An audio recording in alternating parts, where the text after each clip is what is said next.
इस देश में यही कमी रही है कि परिवर्तन आया है और परिवर्तन कैसा आया है कि दलित के घर पंडा और ब्राह्मण के घर अंडा हो गया। ऐसा परिवर्तन आया है। जहां दलितों के घर में पंडा नहीं आता था वहां पंडा आ गया, और जहां ब्राह्मण अंडा दिखाता था वहां अंडा चला गया। ये परिवर्तन आया है। और समझ में आने की बात जहां तक है, जिन बात पर चर्चा हो रही है, ये समझदारी तो जंगली जानवरों में भी आ गई है।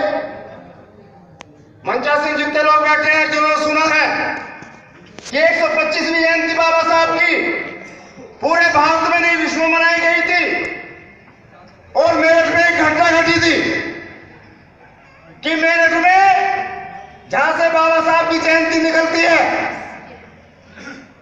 डॉक्टर अंबेडकर की भैंसाली से, वहां पर आपको याद होगा जो मेरठ के लोग हैं कि एक तेंदुआ भैंसाली मैदान के पास आ गया था,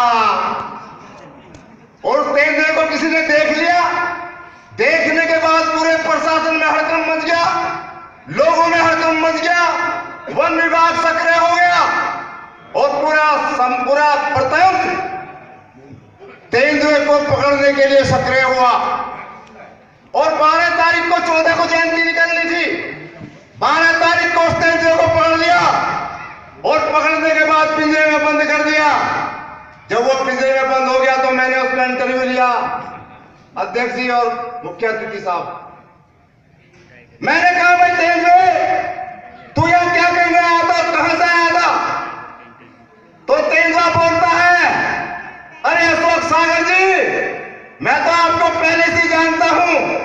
मैं हस्तापुर के जंगल से आया था, और हस्तापुर के जंगल में सभा हुई। वहां के पेड़ पौधों ने, जंगली जानवरों ने सभा करके मुझे प्रतिनिधि के रूप में यहां पर भेजा है कि जाओ उस महामानव की जयंती में शामिल हो, जिस महामानव ने इस देश के लोगों को तो बचाने का काम भारत के संविधान में किया, हम जैसे जंगली जानवरों को बचाने का काम भी संविधान के अंदर किया। उनकी जयंती में शामिल होने के लिए मैं आया था। लेकिन कमबख्तों ने, मनोवादियों ने मुझे पहले ही पकड़ लिया। यदि बाबा साहब का संविधान नहीं होता तो ये लोग मुझे जान से मार देते। अरे वाह बाबा साहब डॉक्टर अम्बेडकर, तेरी वजह से मुझे जिंदा ही पकड़ना, और एक DFO का ट्रांसफर भी हो गया मेरे कारण। ये बाबा साहब तेरी जय जयकार हो। आज इन पर हम चर्चा कर रहे हैं। इन बातों पर हमारे पिछड़ने के क्या कारण है? पिछड़ने का कारण सीधा है कि जो हमारे लोग स्टूडेंट हैं और छात्रावास में रहने वाले, जब ब्राह्मणों बनिए का बच्चा, ठाकुर का बच्चा, वो कितना भी चाहे धार्मिक हो, लेकिन जिस दिन गणित का पेपर होता है, विज्ञान का पेपर होता है, वहां वो मंत्र नहीं लगाता, सूत्र लगाता है भगवान बुद्ध का। और दलितों के बच्चे वहां पर मंत्र लगाते हैं, इसलिए फेल हो जाते हैं। तुम सूत्र लगाना शुरू कर दो, तुम्हारा कल्याण हो जाएगा। क्या किसी गणित के पेपर में मंत्र चल सकता है? गायत्री का मंत्र, किसी का मंत्र, वहां फार्मूला ही लगेगा, सूत्र ही लगेगा, और सूत्र भगवान बुद्ध का है। इसलिए मेरा तमाम आयोजकों से, जो भी हमारे विद्वान लोग बैठे हैं यहाँ पर, बहुत दूर दूर से चल के आए हैं, ये भगवान बुद्ध का सूत्र और गाथाएं, कथा को गाथा में बदलना पड़ेगा, मंत्र को सूत्र में बदलना पड़ेगा, ये भी समाज का एक कल्याण हो सकता है समाज। तो साथियों, बड़े बड़े विद्वान हमारे समाज के अखबारों जो निखर कर आए हैं, समाज को जिम्मेदारी दे रहे हैं। एक बात बहुत अच्छी, जो हमारी जातियां हैं, इनमें एकता कैसे हो, यह बड़ा चिंता का विषय है कि 70 साल में इस पर काम नहीं हुआ। यदि इस पर काम हो जाता तो ये बार बार कहने की जरूरत नहीं पड़ती। इसलिए मेरा तमाम साथियों से आग्रह है कि जितने भी लोग हैं, जो भी किसी भी जाति से संबंध रखते हैं, यहाँ पर उपस्थित हैं, एक ही आंदोलन तय करो।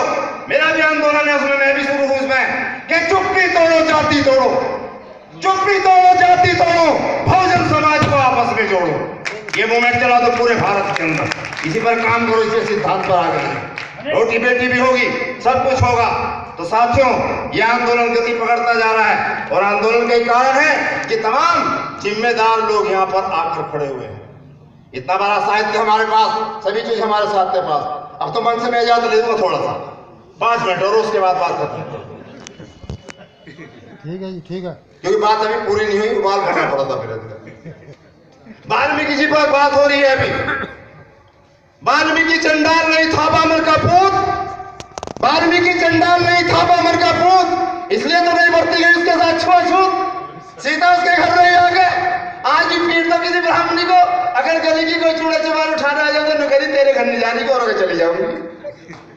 तो सीता हमारे घर तो गई नहीं। तो ये बहुत तरीके कई बातें बहुत निकल के आ रही हैं, बहुत सारे सिद्धांत, बहुत सारी बातें समाज के अंदर आ रही निकल के आ रहे हैं।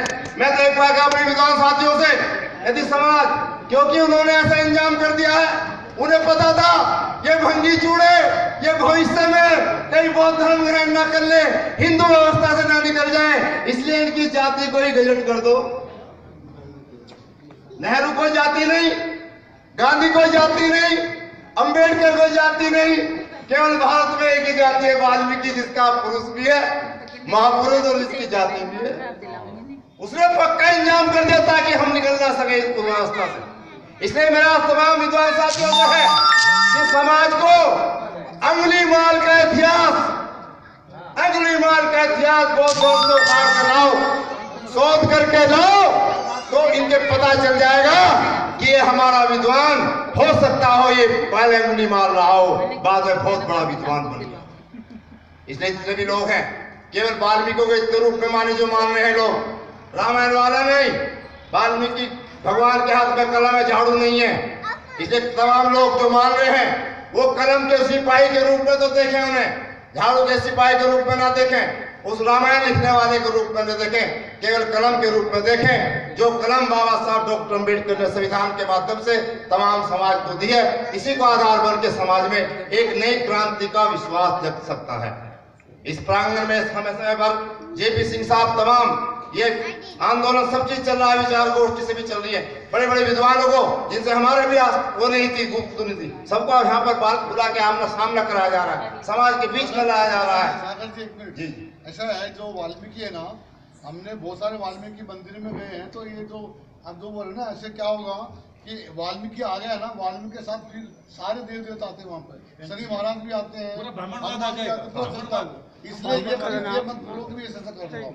तो मैं तो मेरा सिर्फ बुद्धिवाद से मतलब है कि बुद्धि का विकास करो, और जिस बुद्ध को इस देश के अंदर, बुद्ध को इस देश के अंदर से निकालने के तरह तरह हथकंडे मुहावरे बना दिए, देश के अंदर मुहावरे और तमाम चीजें इस देश के अंदर पैदा कर दी, और बुद्ध के प्रति कितना नकारात्मक दृष्टिकोण।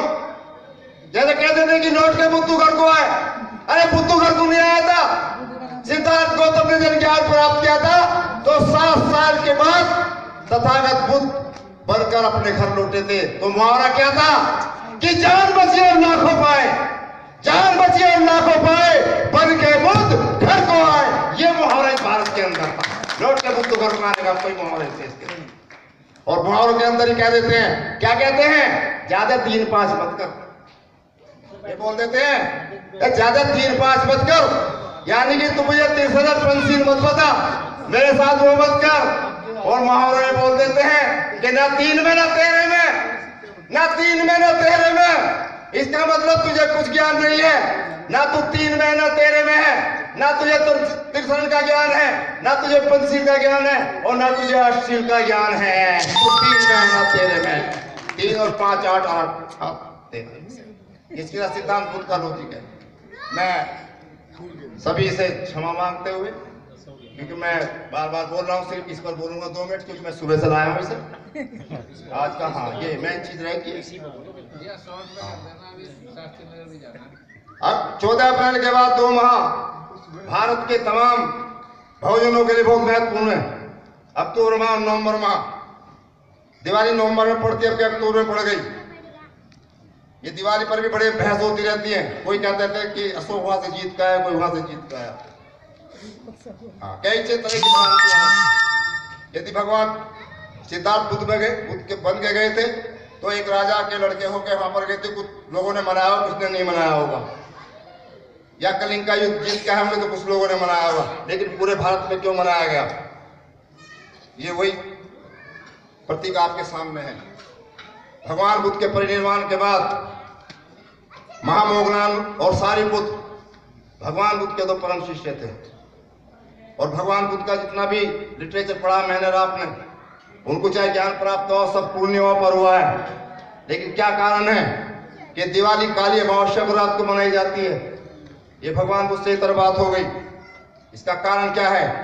जैसे मैंने किताबों में पढ़ा है कि अमावस्या की काली रात को ही उन पाखंडी लोगों ने महामोगलान की हत्या कर दी थी। सही सच्चाई। और सिद्धार्थ भगवान अशोक ने जब इस इतिहास को देखा, पढ़ा और जानकारी हुई, उन्हें मोगलान की हत्या का इतना अफसोस नहीं था, लेकिन मोगलान की हत्या पर ब्राह्मणवादियों का अफवाह उड़ाना, खुशी मनाना, यह अशोक के मन में गहरी बैठ गई थी। इसलिए सम्राट अशोक ने उस दुख को कम करने के लिए जब किसी बौद्ध भिक्षु से पूछा कि मुझे महत्वपूर्ण बात बताइए भगवान बुद्ध की, तो अशोक को बताया गया कि भगवान बुद्ध के 3 जो सूत्र पिटक हैं और 5 निकाय जो 9 अंगों में बटे हुए हैं और जिनकी संख्या 84,000 है। 84,000 मैंने आपने सबने इतिहास में पढ़ा है कि 84,000 इस देश के अंदर स्तूप भारत के कोनों कोनों में सम्राट अशोक ने बनवाए थे। और जब बनने के बाद सम्राट अशोक ने उस दुख को कम करने के लिए 84,000 स्तूपों पर ही दीपमाला जलाई गई थी और पूरे भारत में खुशी मनाई गई थी।